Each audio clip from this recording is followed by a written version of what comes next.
24.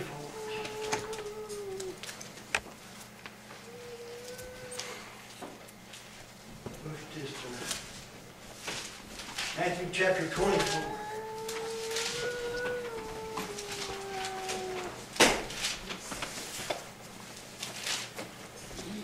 You might say, Brother Gary, what about the United States? Revelation says this. He said, woe, woe unto the inhabitants of the earth. Woe unto the inhabitants of the earth. What's why he said that? He didn't say blessing, did he? He said woe. See, there's a woe period, children.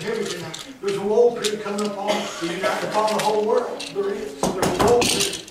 There's a blessing period. There's a tribulation period. But brother, there's also a woe period. A woe period is just like a curse period. God is getting tired of people sinning, brother. Amen. And amen. They're going to realize, thank God, that God means what He said, and they're going to do what He said. And brother, amen. Then God, you're going to begin to face the woe period of God. We're in Matthew chapter 24. Look at this tonight. Verse 1. And Jesus went out of it and departed from the temple, and His disciples came unto Him and showed Him the building of the temple. Now who did He show this to? His disciples this time. It was a bunch of Jewish people. They're right. And Jesus said unto them, see not all these things, there shall not be left two ones put a stone upon another, there shall not be thrown down. And as He sat upon the Mount of Olives, with the disciples came to Him privately, saying, tell us when shall these things be, and what shall be the sign of Thy coming, and the end of the world. Children, the Lord is going to come to an end one of these days, whether you believe it or not. It's a coming. And the way things it ain't going to be very long until the Lord comes back. Amen. And destroy even mankind that God hates to destroy. But brother, amen, He gives them a choice to serve, but if you don't serve Him, God is going to destroy you tonight. Verse 4, and Jesus said to them, take heed that no man deceive you. For many shall come in my name, saying, I am Christ. Go back to study a lot of history on that, and we have had many false Christs. Did you know that? Amen. Remember David Koresh just here a few years back in Waco, Texas. They thought he was the Messiah, didn't they? Have you heard tell Jim Jones? He was another one. There's always been false Christs arising.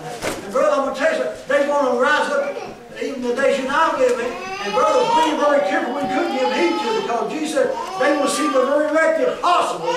But He said for the elect's sake, He said He's going to shorten those days. So if you and I don't stay on guard, you and I can be deceived by that thing. Sure we could.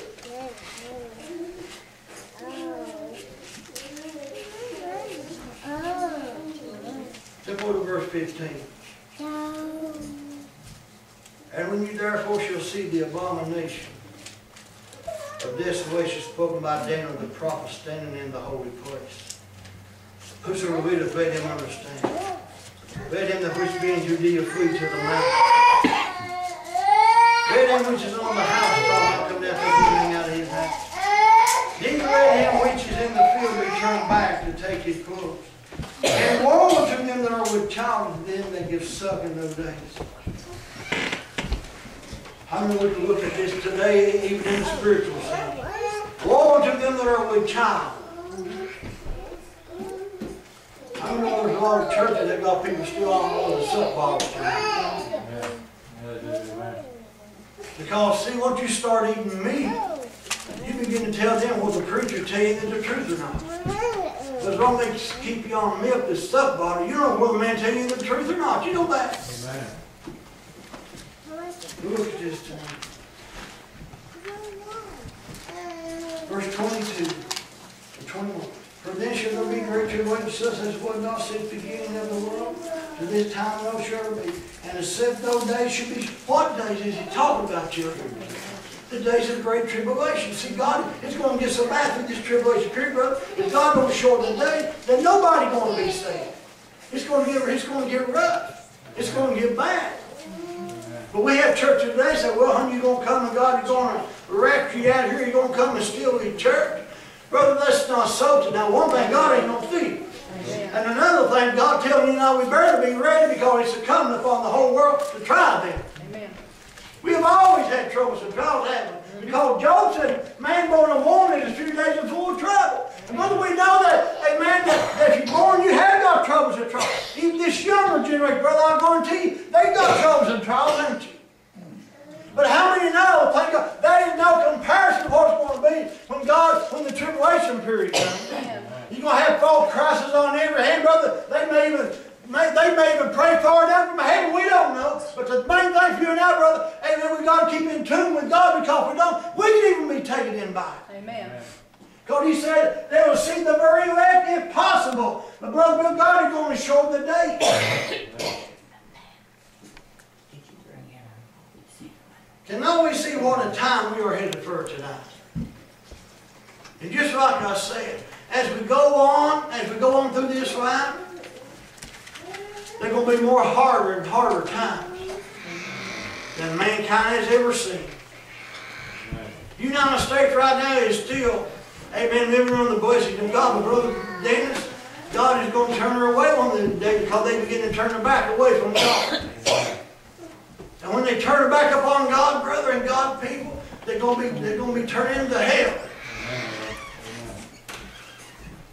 Here, I know people don't like to hear. See, people like to hear Pat on the back say, "Oh, honey, everything's going to be hunky-dory," and God loves it, and God does love it. But we right now, brother, He's also a God of wrath, ain't He? You know, God gets pretty angry. When you get God angry at you, brother, you're in a heap of trouble, ain't you?